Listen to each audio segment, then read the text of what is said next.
这又是一起性侵男童案。波比本是一名站街男童，却不料他写的书居然一夜爆火，那是关于他卖身经历的。为此，波比举办了读书会和签售，可哪知就在他出门抽烟之际，竟被人袭击给砸死了。随后，警方很快就接手了此案。而根据波比书中的描述，他从13岁起就开始站街了，并且一直假扮未成年少女，因为这样能挣更多的钱。直到写的书出版之前都是这样。同时，书店的监控显示，在波比去门外后，有个男人很明显的跟了出去，所以他最有嫌疑。随后，为了找出这个男人，警察先来找了出版商，因为就是他组织的读书会。而出版商则讲出了来龙去脉。他先是收到了一些匿名稿件，竟发现写得完美至极。然后几天后就接到了一个电话，就是作者波比打来的。可虽然这本书改变了他的命运，但我还是会经常路过街头，看看他是否又干回老本行了。然而警察首要关心的是小胡子男人，可出版商不认识，并且也不知道波比的住址。就这样俩人无功而返，这让本森也很是苦恼。哪知就在几人胡乱推测之际，突然有人发现网上上传了读书会的视频，看得让人心碎，然后就立马放大了画面，果然有所发现。嫌疑人旁边放着一个手提袋，原来是他用信用卡买的书，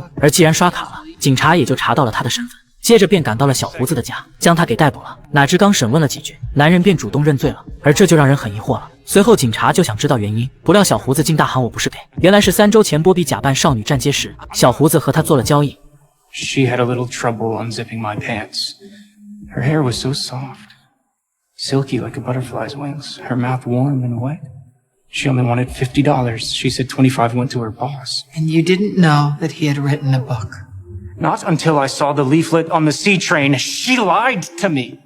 Is that why you killed him? I'm not gay, Lieutenant! 小胡子竟是因为被波比骗了，才愤怒杀了他的，而案子也就这么破了。可警探还有疑问，既然波比已经靠写书挣钱了，可为什么还回去站街？为此他猜测是有人强迫，而这人极有可能就是那个出版商。理由是他曾说过会经常开车路过街头，看波比是否又干回了老本行。然而他说没见到过，但小胡子却是在那里遇到的波比，所以可能就是出版商在给波比拉客，而这就细思极恐了。随后警察就立马又找上了出版商，说出了他口供中矛盾的地方。结果一听这话，男人竟立马承认我说谎了，我从没见过波比本人。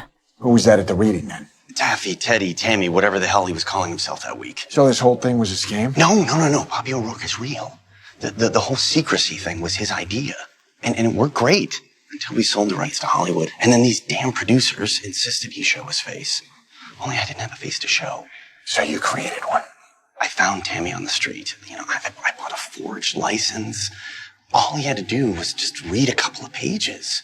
I paid him $500. It kept him in Oxy.Didn't think that anybody would get hurt. 原来死的男童竟是冒名顶替的，可根据法律规定，出版商根本不用担责，所以他虽然间接害死了男孩，却不用接受制裁。但书中写的全是波比和成年男人们的做爱场景，因此有人主张追究这些男人强奸罪，并且技术科查了男孩的转账记录，发现了收款方的 IP 地址。于是警察便找了过去，可敲了半天门却没人应答。结果从邻居口中得知，屋里的人很神秘，几乎从没见出来过，所以警察推断真正的波比可能被囚禁在里面，于是立即呼叫了支援。就这样，当把门锁撬开后，警察大部队便冲了进去，开始在这昏暗的屋子里展开了地毯式搜查。结果很快一个老头出现了，一下就撞到枪口上了。随后又一个老头走了出来，原来竟是两兄弟。接着警察就审问起来，要他们交出波比，但俩人却回答的牛唇不对马嘴，于是只能先将他俩带走了。可即使到了派出所，兄弟俩的回答也是十分混乱，搞得警察一时无法摸清波比到底被囚禁在哪里。对此，警察只好又回到他们的屋子，加大了搜查力度。结果真的找到了打字用的电脑以及那本书的续集，这下肯定波比曾在这里待过了。于是警察对兄弟俩加大了审问力度，不料俩人仍是互相斗嘴，没一句有用的话，最后竟想一走了之。而这终于惹怒了本森，最后警告不交代清楚的话，就全送去拘留所。而眼见事已至此，弟弟终于坦白了一切，根本没有波比，其实书是我写的。但警察根本不信，接着就对他进行了仔细审问。不料弟弟竟对答如流，也解释了这么多年没出门是如何托人买的电脑，还反讽警察，我们根本没有杀害波比，纯是你们自作多情。这下警方不得不相信了。而与此同时，有警探仍然在房子里搜查，结果很快就找到了一个带锁的冰箱。等打开以后，竟震惊地发现里面有一具老太太尸体。这下两兄弟可涉嫌杀人了。随后经过法医解剖发现，老太太患有癌症，但死因却是窒息而亡。也就是说，两兄弟杀了自己的母亲。而这时本森通过阅读那本书，也有了新发现。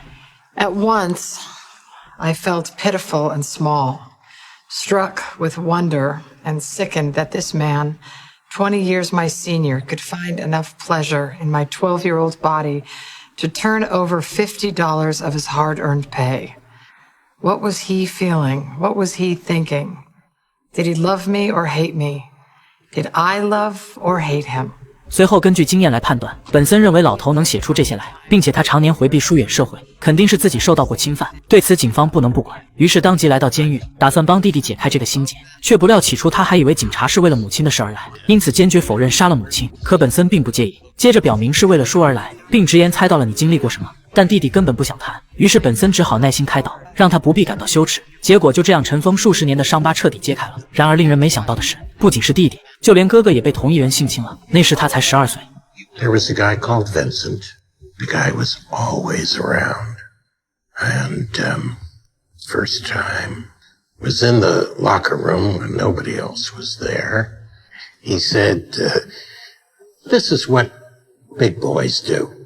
而更意外的是，哥哥对此羞于启齿，没有对任何人说过。弟弟也是同样如此，就连父母也没告诉。结果兄弟俩至今都互不知道对方都被永强性侵过。最终俩人这才刻意远离外界，封闭自我。而在获知他俩的遭遇后，出于同情，本森希望检察官手下留情，不要指控他们谋杀，可以提认罪协商。却不料检察官早已提过协议了，只服刑1年，缓刑10年。但这么好的条件，他们竟拒绝了，所以只能开庭审理了。而律师则为兄弟俩辩护，母亲属于癌症晚期，时刻处于痛苦之中，兄弟俩也是出于爱，不想母亲继续受苦才这样做的，并且不忍将她埋于冰冷的地下，仍然维持了母亲的样貌，所以这都是爱，因此请求法庭轻判。哪知轮到检察官提问时，哥哥突然喊了停，竟主动认罪了，承认是自己杀了母亲，与弟弟无关。这倒是没想到的，可更没想到的是，哥哥还没说完，竟突然栽倒了。见状，检察官赶紧拨打了120，经检查是严重的脑血栓。这下弟弟再也不斗嘴了，而是真正伤心欲绝了。但是最后，哥哥还是去了，直到现在，弟弟才缓缓说出了自己被性侵的事。当然，哥哥再也听不到了。